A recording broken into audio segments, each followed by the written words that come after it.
Okay, so now what we're doing is we're kind of going back to that very beginning idea. When we're looking at our scatter plots, we're looking to say, hey, what's the form of our graph? Is it linear or is it curved?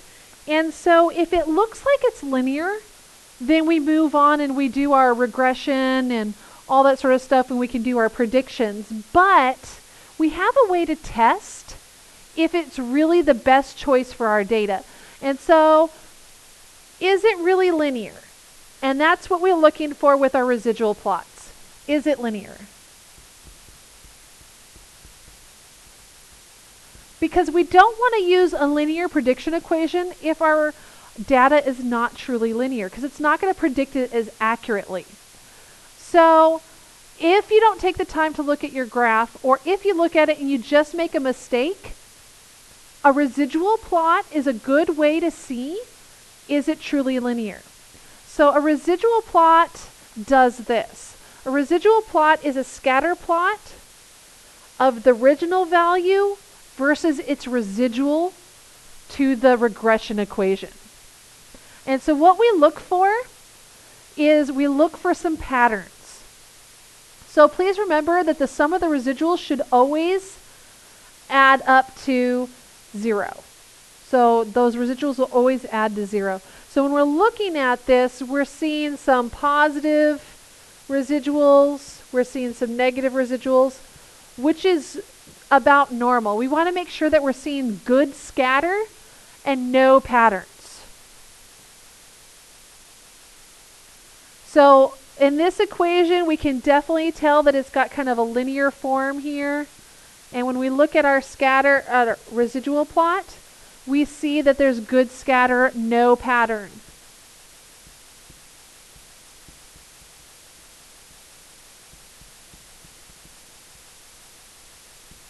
And that's what we want. We want no pattern. And so that'll make it linear. Now, if we have isolated points or a pattern of points in the residual, that's going to indicate problems. And that's going to indicate that maybe our data truly wasn't linear. So when we look at this, this looks really close to a straight line. I mean, look at that. That fits really close. It have a really high correlation. But when we graph this residual plot here, look at how this looks. There is definitely a pattern to that, which means that it's not truly linear. Which means we shouldn't do a linear regression. We'd have to do a different type of regression. And so again, we want no curvature. This definitely has some curvature and pattern to it, so it's not linear.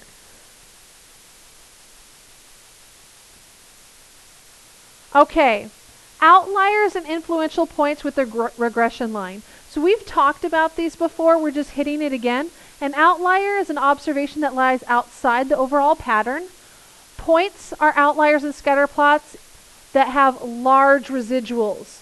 So this is going to be up and down, too high, too low. Now an observation is an influential point if it is an outlier in that X direction. Removing an influential point would markedly change your correlation and your regression equation. Okay, so we have a graph that looks at that age when they spoke their first word and an IQ score when they start school. And so what we have here is we have a regression equation for all 19 children. And that regression equation is right here. Oops, I don't want highlighter.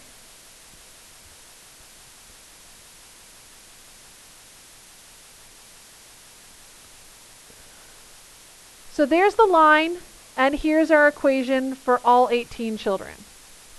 The R is negative 0.64. Our equation starts at about 109 and then goes down 1.1 point for every month later that they spoke their first word. Now we've identified two important points. We have child 19 up here and child 18 over here. And what we did is we just kind of played around with the information, and we took those kids out and we saw what would happen.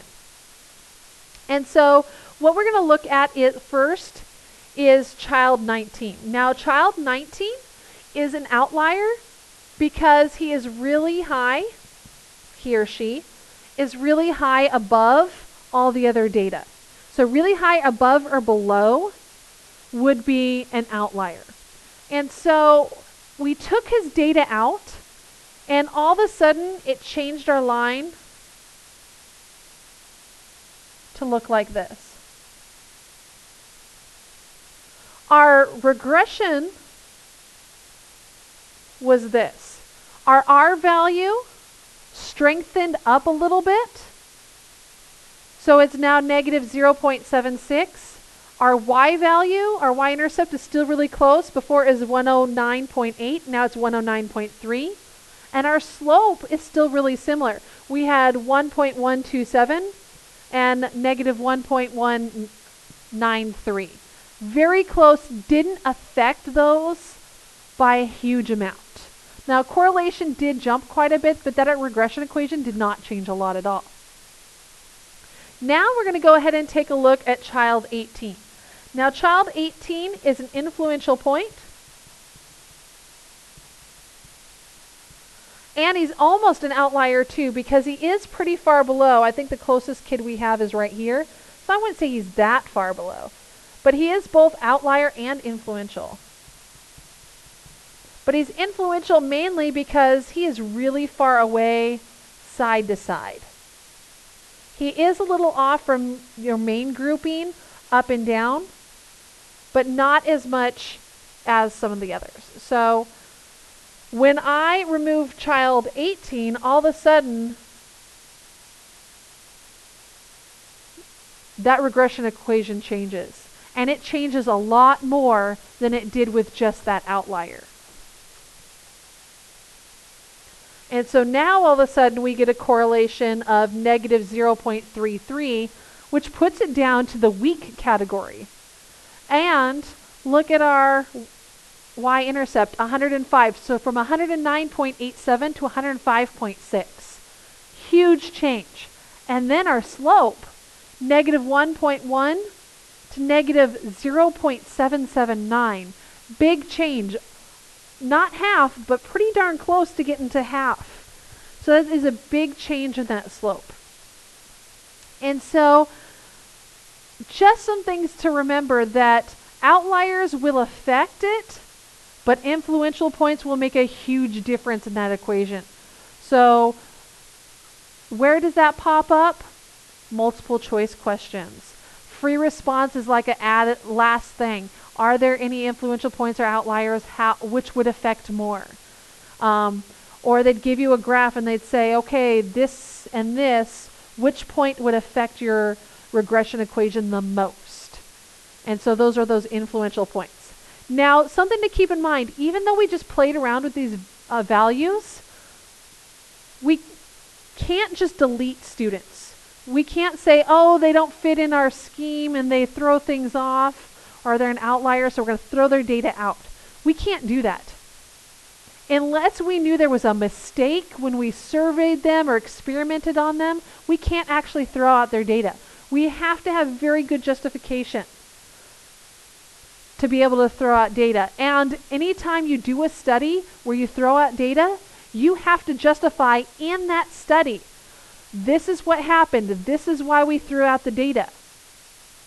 And that can actually truly affect your data. A lot of times, if something happens where you'd have to throw it out because of impropriety or whatever, or a mess up, you would have to start all over when it comes to a true study.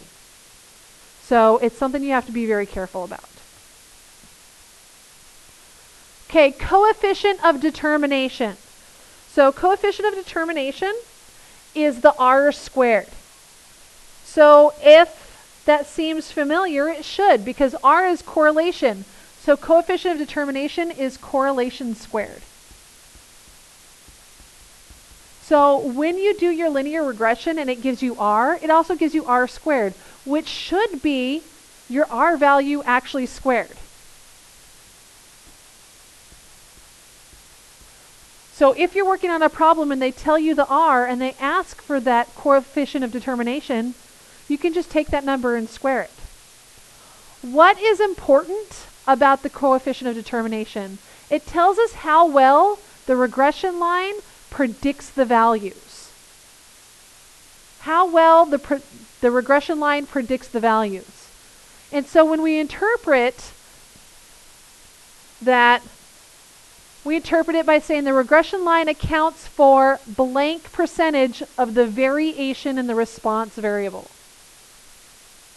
So if you have a high percentage, that's saying that that's really accounting for a lot of what's shifting around in there.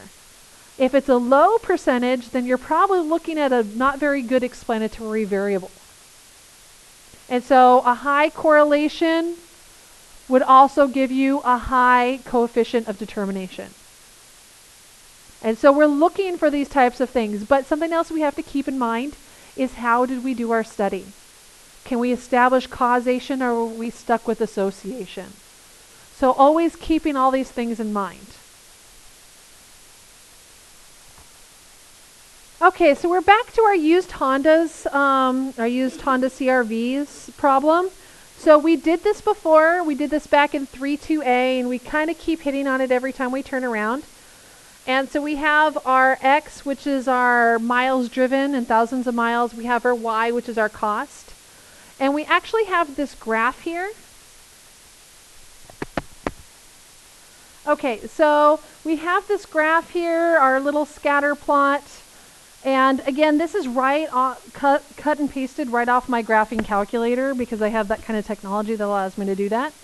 So when we enter our stuff in there, we get this scatter plot. We can actually calculate the regression line. Let me calculate that really quick. And we get the equation y hat equals 18,773.28 minus 86.18x. When we calculate that linear regression, we got a correlation of negative 0.87. What is the coefficient of determination? So what I could do is I could take this negative 0.87 and square it. But luckily, my calculator, when it calculated that correlation, it also tells me r squared, which is 0.7644. So now that I have that coefficient of determination, why is it positive? My r was negative. Why would it be positive? Well, when I'm squaring, negative times negative gives me positive. And because these numbers are less than 1, my r squared ends up being less than my r. So now let's talk about that. What is that coefficient of determination telling me? Well, I can change this into a percentage, 76.44%. And I could go back up here to this interpretation. The regression line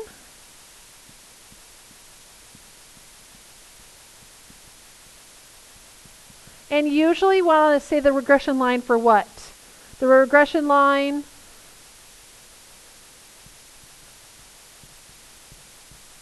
for predicting cost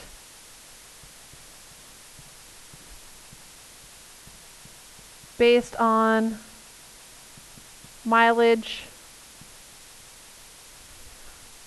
accounts for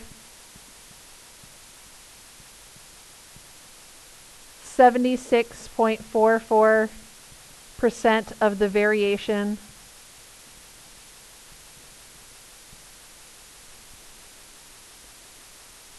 in cost.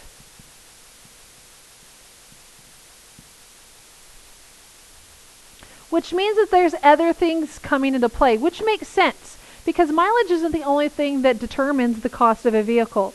You also have, well, these are all the same model and they're all within the same years, but the older they are, the less cost it would be. The more upgrades you have, sunroof, leather seats, heated seats, all sorts of extra options, the sound system, that would increase the cost. And so there are other things there coming into play, but mileage is probably one of the biggest factors.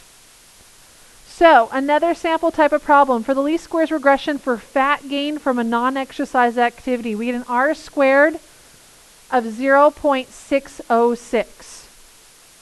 Which of the following gives the correct interpretation and context? So all of them have 60.6%, which is good. And then we want to know, what is that response variable? So we're looking at fat gain from non-exercise activity. So that's probably my explanatory variable, which then my response variable would be fat gain. So 60.6% of fat gain, or variation in fat gain, there we go. 60.06 of the variation in fat gain is accounted for by the least squares regression line. So not everything is going to come in this interpretation form, because we all word things a little differently, but it's using those same ideas. And I give you a form to use to just make it easier on you. And the more you use it, the more it becomes second nature, and you kind of play with things and move them around.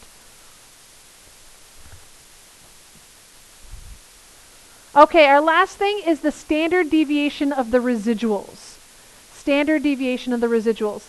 Now, the calculator itself will not tell you what the S value is. The S value formula is not on your formula sheet, unfortunately. Seems like one they should probably add to it. And so what you have to do is you end up having to calculate it yourself. Now, what's important about S, or the standard deviation of the residuals? It tells us our typical prediction error. So on average, this is going to be our error, or our average error. And so how we interpret that, the average error in predicting our response variable, so whatever our Y variable is blank using the least squares regression line. So let's go ahead and look at this.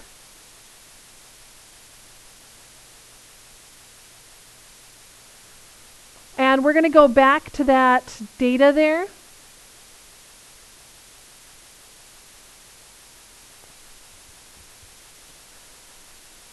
Okay, so we're going to go back to that used Honda's problem. And what we're going to do is we're going to go ahead and do something with our calculator. So I'm going to go to my document camera and show you how to do it on the calculator. But there are directions here. There is a little bit of a difference, because on step F, when you do the standard deviation of the residuals through your one variable stats, it actually calculates it using a standard deviation formula, which uses our residual squared. So standard deviation uses n-1 on the bottom, but if you look right here, our S value uses n-2. So we actually can't do the standard deviation of the residuals through one variable stat. What we need to do is we're going to calculate the one variable stats, and we're going to find this. So this is going to take our residuals, square them, and add them up. Then we're going to divide by n-2, and then square root. So let me show you how that works. Okay, so we're going to go to our handy dandy calculator. And here I have my data list. And all my data points are in there, so I need to make sure that before I do this, I go ahead and I calculate my linear regression. Oops.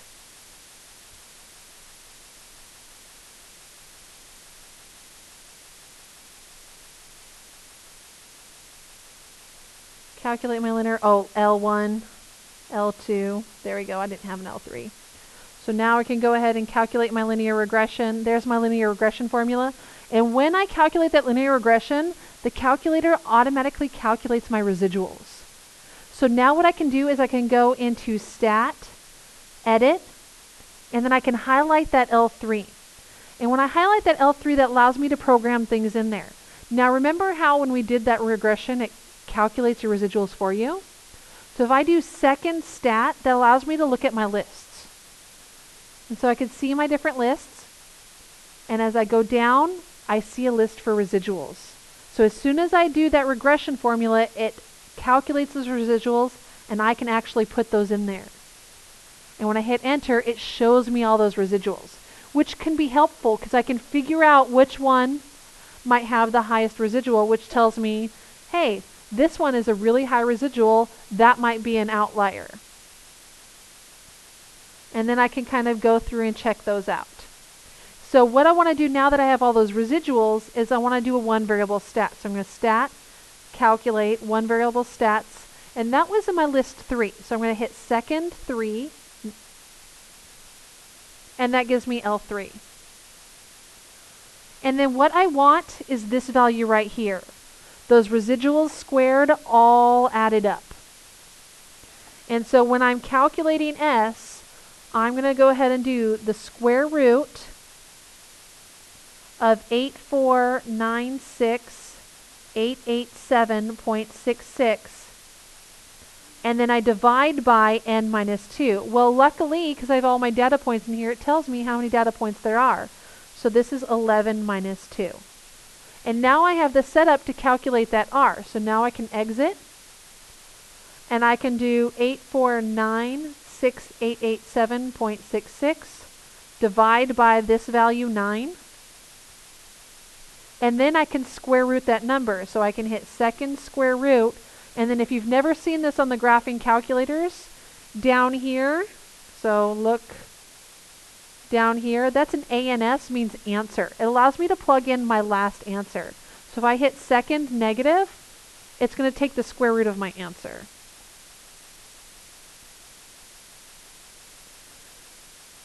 And this is my average prediction error. So now let's go back and interpret that.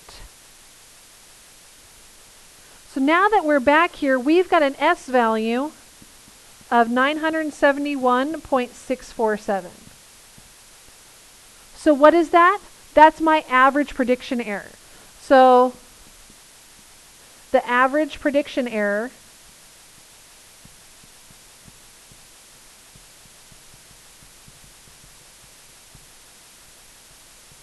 for my Y values, which is cost, so the average prediction error for the cost of a Honda CR-V is, and this is cost, so it's in dollars, $971.647. Which is a lot of money, especially when you're thinking about that it starts at $18,000 and then just goes down from there. So we could be off by $1,000 each time. But knowing that information helps you when you're working with it, when you're working with the data. So you know that, hey, it could be $1,000 higher, $1,000 lower. Gives you room to kind of play with if you're negotiating a price. Okay, and so that's our S. So we've got our R squares, we've got our S's, a lot of interpretation. I highly recommend turning those into flashcards so you can study those, talking about those influential points and those outliers and those residual plots. Did not talk about how to make a residual plot. So let's go ahead and look at our data that we just had on that calculator. I want to talk about how to make a residual plot. Okay, so I still have that Honda data right in here. I've got those residuals. And if I want to make a residual plot, what I'm going to go ahead and do is I'm going to go to second stat plot on, and then you see how down here that looks like a scatter plot? And this over here kind of looks like as a scatter plot, but it's not, maybe kind of like a line plot. This is actually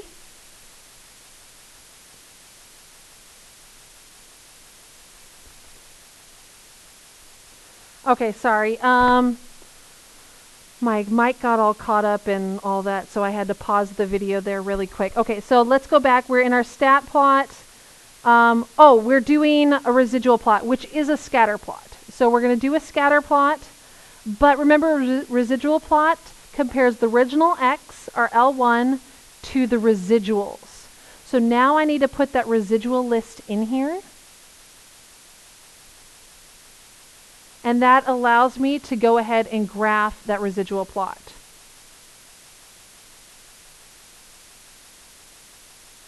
And I'm not seeing any points, which makes sense because it's originally set up for the original scatter plot, and what we want is the residual plot. So we're going to go ahead and zoom 9.